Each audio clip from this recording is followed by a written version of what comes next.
If you're still in support of Labour under this cabinet and under this leadership, then you are wasting your time. You are totally wasting your time. The country deserves better. Everybody deserves better. If you think what Labour are delivering is the best of UK politics, then you are a dinosaur. You are of the past. There is no room for you in this new paradigm. The paradigm you once had, the convention that you once enjoyed, is dead. This country has had enough. There is no change coming from the convention. The previous paradigm by which we measure everything died overnight. Hello everyone, Paul Cox here, and it's the morning after the night before the local elections UK. It's not done and dusted yet. Counts are still taking place, but let's jump straight in. The big story of the 2026 UK local elections so far is that Britain's traditional two-party system looks shakier than it has done in decades. Nigel Farage's Reform UK is making major gains across England, whilst both Labour and Conservatives are losing ground in very different ways. Here's the state of the play on Friday morning. Reform UK is the breakout winner.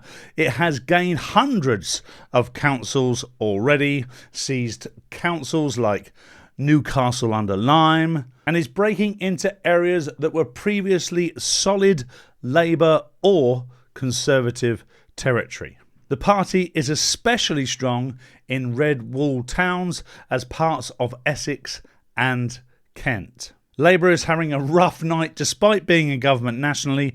The party has lost more than 200 council seats at the time of recording and control of several long-held councils, including places like Hartlepool, Tameside, Southampton and Wandsworth.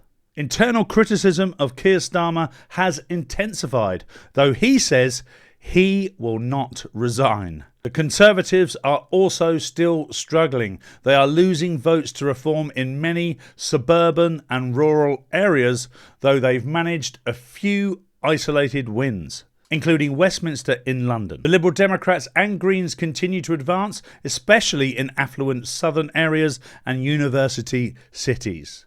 The Lib Dems have tightened their grip on places like Richmond and Sutton, while the Greens are picking up councillors and benefiting from progressive voters abandoning Labour. Interestingly, London is more mixed than expected. Labour is holding several boroughs, but Reform has made symbolic breakthroughs, including taking Havering, whilst the Conservatives have shown some resilience in a few central boroughs. The broader takeaway is fragmentation. Instead of one dominant opposition and one dominant governing party, voters are splintering in multiple directions. Reform on the populist right and Greens on the progressive left.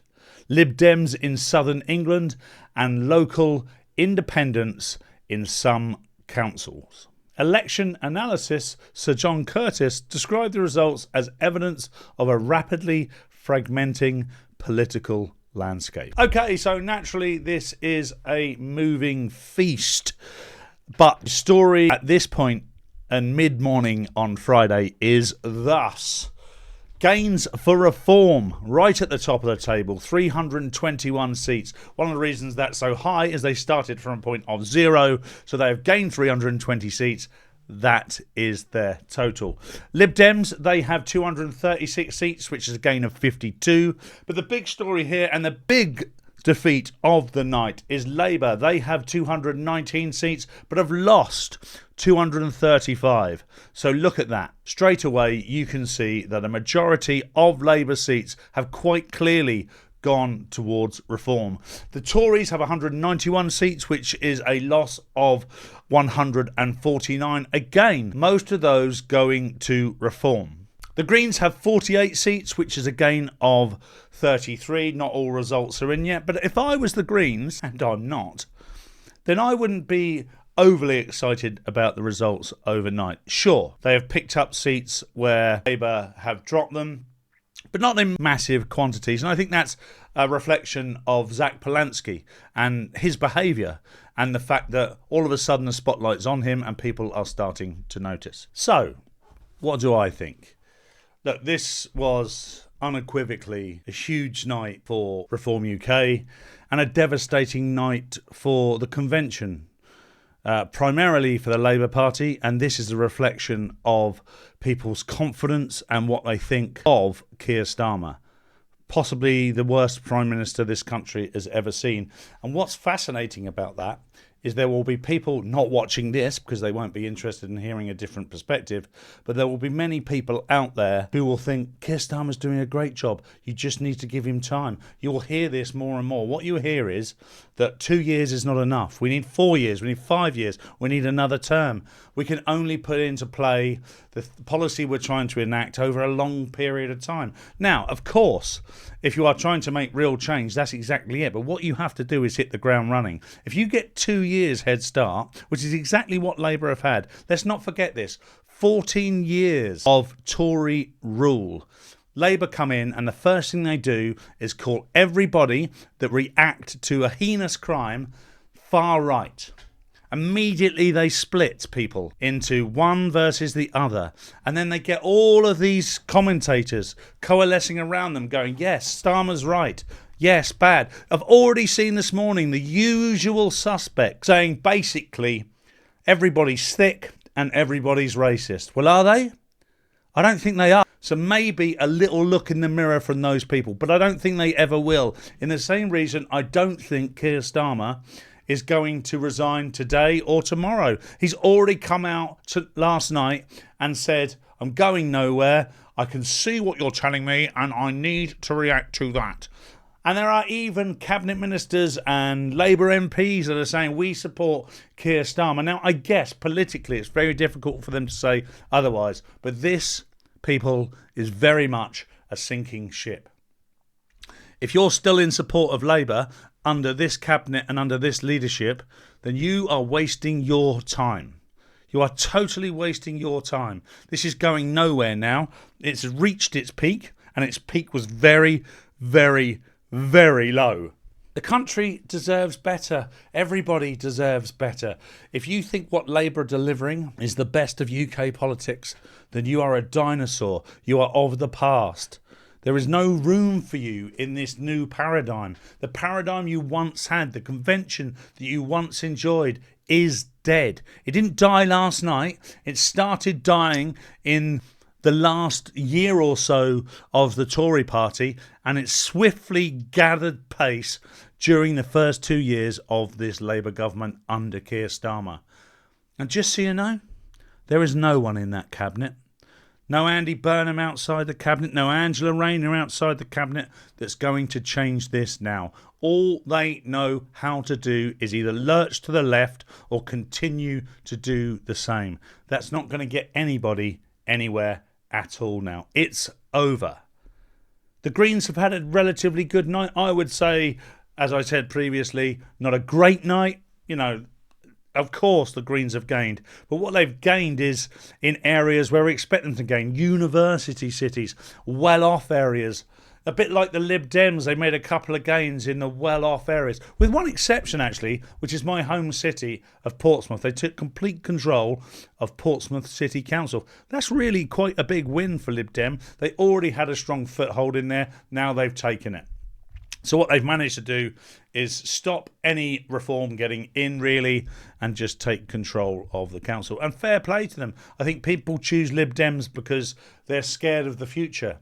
They're scared of what it might look like under Greens. They're scared of what it might look like under Reform. They know they can't go to Labour. They know they can't go to Conservative. So they go to the Lib Dems because that seems like a sensible option to them. Of course, they're not looking at the leadership. Ed Davey's not a serious man. Ed Davey is spending his career right now making sure he doesn't say anything too bad about the UK. And you watch his focus. Donald Trump. What's that got to do with us, really? Donald Trump is a here today, gone tomorrow character. As big as he is on the world stage and as successful as he has been, Donald Trump is not going to be here into the 2030s. This is when the change is going to be enacted in the UK. What happens in the US? Sure, does affect what goes on in the UK, particularly in UK politics. But in order to win the day in the UK, you've got to start delivering politics for the people of the UK. That, I believe, is what Reform UK have shown overnight. Of course, there are people that would say very opposite to that, but they have been proven wrong. What they will look to now is the general election. They will say this means nothing. It's the general election. Well, here's the thing. You might be getting a general election in the next 6 months, because if the trajectory carries on as it has done overnight, then Keir Starmer isn't going to be in control of his destiny. Keir Starmer is going to be very reliant on people that no longer feel secure under Keir Starmer and will start scrabbling around and looking for change because they know their careers depend on it. And this is what I've always said about left and right-wing politics. Right accepts humanity for its pitfalls, for its bonuses, for everything. Left force equality, force kindness, and say this is how it must be. And they work against humanity. The left are anti-humanity, and the right are accepting of humanity and all of its pitfalls. That's why capitalism works, because those who are on the right accept that people are greedy and they will, first of all, look after themselves. Self-preservation before they start looking after others. It's a simple fact of humanity. So now this is a reminder to all of those on the left, all of those trying to progress at a lightning pace where women can have penises, and opening your borders to people you don't know and creating more and more crime because of it is not good. So you will have to revert back to self-preservation, start looking after yourself, and therefore start looking after the community around you. That's the way to make things better. Not by forcing an ideal on people, because most people will rebel, and we saw that last night. Now, of course, this is not a done deal. There is many hours to go. There will be counts throughout the afternoon, and there will even be counts into the weekend, and things will be announced on Monday. So let's see. I don't want to jump the gun, but my opinion is what we have seen is not a massive shift change, but a reflection of everything we already knew. This country has had enough. There is no change coming from the convention. The previous paradigm by which we measure everything died overnight. Essentially, British central politics died last night. We now have fragmentation, where people are either coalescing around one idea or another. The middle ground is Lib Dems, and they've done relatively well, but not significantly well. If you're scared of the Greens and you're scared of reform, I'm afraid you are going to be scared for a very long time, because it is going one way, and that is fragmented change. Ultimately, I believe what will happen is there will be stepping stones to a progressive, populist, right-wing politics in the UK, by which I mean there will be a coalition of the right before there is an outstanding right winner sometime into the early to mid 2030s. And it started at the end of the last Tory government. It has been proven throughout all the popular polls in the last 2 years under Keir Starmer's Labour, and tonight is more validation, ratification of what I'm saying. If you don't like it, what are you going to do? Because you have had all of this time, all of these people that believe that fighting politics from the perspective of Gaza is good for the country. Oh, it's a good cause, yada, genocide, la la la la. It's not important to the UK. The majority of the normal people in the UK don't really care. They're not telling you to your face. In the pub, at dinner parties, they're saying one thing, but in the ballot box, they're saying another. Please like, subscribe, and most importantly, keep it real. Goodbye.